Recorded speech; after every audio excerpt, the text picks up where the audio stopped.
33 करोड़ देवता और दुनिया हंसती है। लेकिन ये संख्या कोई गिनती नहीं, ये एक संकेत है। और जब आप समझेंगे ये संकेत, तो जिंदगी कभी पहले जैसी नहीं रहेगी। शुरुआत में केवल मौन था, और उस मौन से उठा पहला कंपन। ओम। ब्रह्मा सृजन करते हैं, विष्णु पालन करते हैं, शिव संहार करते हैं। ये तीन देवता नहीं, एक ही सत्य के तीन रूप हैं। आपकी सांस भी यही चक्र है। जन्म, जीवन, मृत्यु, पुनर्जन्म। इसीलिए इसे सनातन कहते हैं, जो कभी खत्म नहीं होता। सरस्वती ज्ञान की देवी हैं, लेकिन वो राजाओं के पास नहीं गईं, ऋषियों के पास गईं। क्योंकि सनातन धर्म में ज्ञान शक्ति नहीं, मुक्ति है। उनका हंस दूध को पानी से अलग करता है, यही विवेक है। सत्य को माया से अलग करने की शक्ति। यही सबसे बड़ी दिव्यता है जो एक इंसान पा सकता है। लक्ष्मी कमल पर खड़ी हैं, कीचड़ में जड़ें ऊपर खिली हुई। वो लालची के पास नहीं आती। प्रचुरता धर्म का परिणाम है। सही जियो, ईमानदारी से कमाओ, सेवा करो। लक्ष्मी अनुसरण करती हैं, हमेशा। गणेश का टूटा दांत उन्होंने खुद तोड़ा, ज्ञान के लिए। उन्होंने खुद का एक हिस्सा बलिदान किया। यही सीख है, बाधा ही मार्ग है।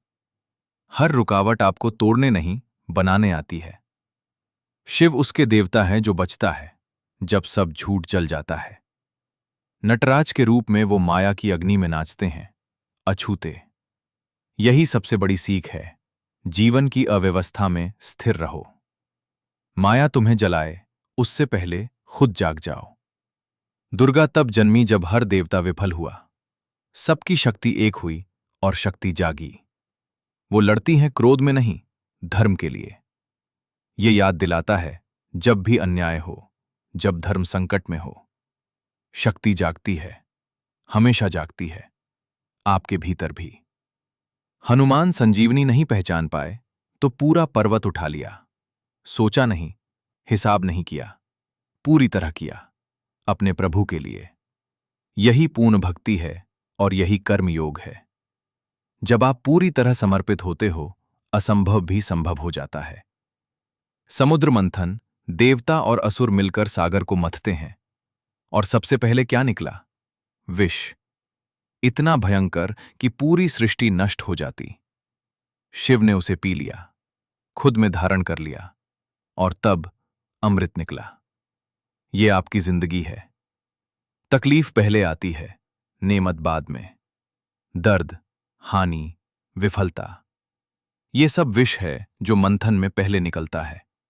मथना बंद मत करो, अमृत आ रहा है। दशावतार, विष्णु के 10 अवतार। मछली, कछुआ, वराह, नरसिंह, वामन, परशुराम, राम, कृष्ण। जीवन का क्रमिक विकास, जल से थल, पशु से मानव, मानव से दिव्य। वैज्ञानिक आज कहते हैं एवोल्यूशन। सनातन धर्म ने ये हजारों साल पहले दशावतार की कहानी में कह दिया था। ये कोई कल्पना नहीं, ये ब्रह्मांड के विकास का सबसे गहरा दर्शन है। कुरुक्षेत्र, अर्जुन के हाथों से गांडीव छूट गया। अपनों को सामने देखकर वो टूट गए। मैं अपनों से कैसे लड़ूं? और उस पल में अर्जुन हर वो इंसान बन गए जो कभी जिया। धर्म और इच्छा के बीच जकड़ा, जो सही है और जो आसान है, उसके बीच। कृष्ण ने उनके लिए नहीं लड़े, बस बोले, कर्मण्येवाधिकारस्ते मा फलेषु कदाचन। तुम्हारा अधिकार केवल कर्म पर है, फल पर कभी नहीं। जब आप फल की चिंता छोड़ते हो, भय खत्म होता है, और तब जो कर्म होता है वो पूर्ण होता है। ये कमजोरी नहीं, ये सबसे बड़ी शक्ति है। हर कर्म दर्ज होता है, हर बीज का फल होता है। ब्रह्मांड न्यायपूर्ण है, सटीक है, धैर्यवान है। आपका कर्म आपकी नियति नहीं, आपकी जिम्मेदारी है। और यही सनातन धर्म की सबसे बड़ी देन है। दुनिया के बाकी मत कहते हैं विश्वास करो, सनातन धर्म कहता है जानो, खोजो, अनुभव करो। दुनिया के बाकी मत एक किताब से बंधे हैं, सनातन धर्म कहता है सत्य असीमित है। वेद, उपनिषद, गीता, पुराण, हर युग में नया ज्ञान, हर साधक का अपना मार्ग। दुनिया के बाकी मत एक रास्ता दिखाते हैं, सनातन धर्म कहता है रास्ते अनेक हैं, मंजिल एक। और वो मंजिल, अहम ब्रह्मास्मि, मैं ब्रह्मांड हूं। 33 करोड़ देवता इसीलिए हैं क्योंकि सत्य इतना विशाल है कि एक रूप में नहीं समाता। शिव की शांति, दुर्गा का साहस, सरस्वती का विवेक, कृष्ण का प्रेम, ये सब आप में है, हमेशा था। सनातन धर्म सर्वश्रेष्ठ इसलिए नहीं कि ये पुराना है, सर्वश्रेष्ठ इसलिए है क्योंकि ये शाश्वत है। हर युग में सत्य, हर इंसान के लिए सत्य, बिना किसी को बाहर किए, बिना किसी को कम किए। ये केवल धर्म नहीं, ये जीवन का विज्ञान है।